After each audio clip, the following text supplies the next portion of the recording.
राजस्थान का छोटा सा गांव धौलपुर, जहां हर सुबह सूरज के साथ लोग खेतों में उतर जाते हैं और शाम होते ही चूल्हे जलने लगते हैं।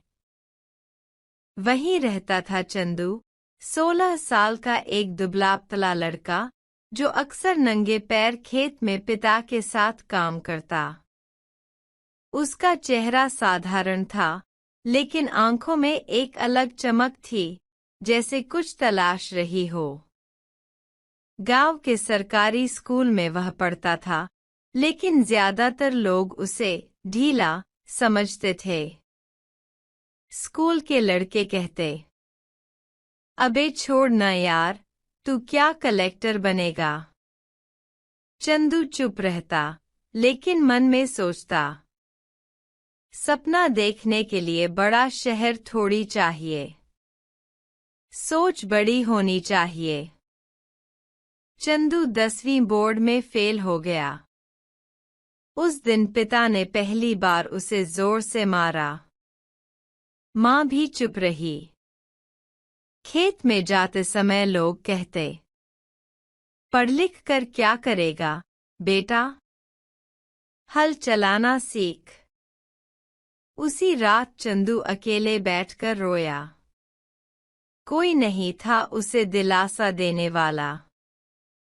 पर फिर उसने खुद से एक वादा किया, मैं हार मानकर नहीं जी सकता। चंदू ने पड़ोसी मास्टर जी से पुरानी किताबें मांगी। खेत में हल चलाने के बाद रात को वह चिमनी की रोशनी में पढ़ता। दिन छोटे लगने लगे, रातें लंबी हो गईं। 6 महीने बाद उसी परीक्षा में दोबारा बैठा और इस बार पास हो गया। चंदू ने अब ठान लिया कि वह आगे पढ़ेगा। लेकिन पैसा। उसने गांव के मंदिर में साफ सफाई की, शादी समारोहों में पानी पिलाया, ईंट धोने तक का काम किया। धीरे धीरे पैसे जोड़े और शहर के कॉलेज में दाखिला ले लिया। अब उसकी दिनचर्या यह थी, सुबह 5 बजे उठना, 40 किलोमीटर साइकिल से शहर जाना, कॉलेज में पढ़ाई, शाम को चाय की दुकान में बर्तन धोना, रात को स्टेशन पर बैठकर पढ़ाई।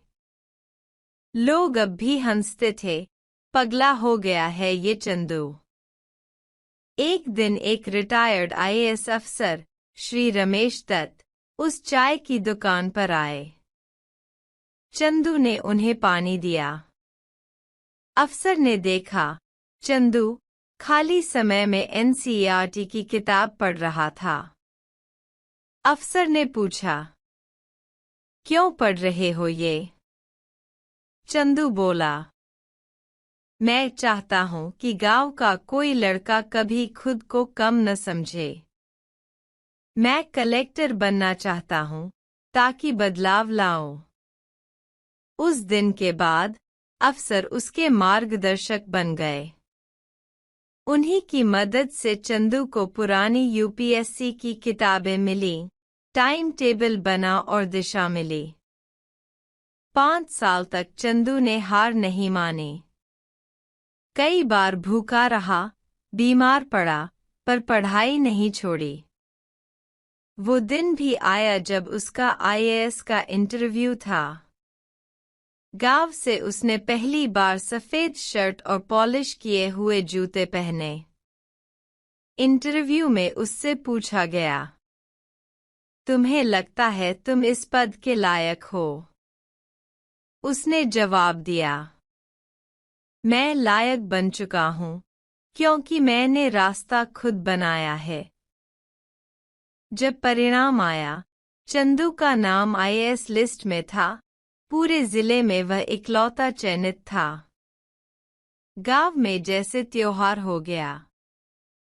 जिन लोगों ने मजाक उड़ाया था, अब उन्हीं की आंखें नम थीं। चंदू जब मंच पर सम्मानित हुआ, उसने कहा, मैं मिट्टी का दीपक हूं।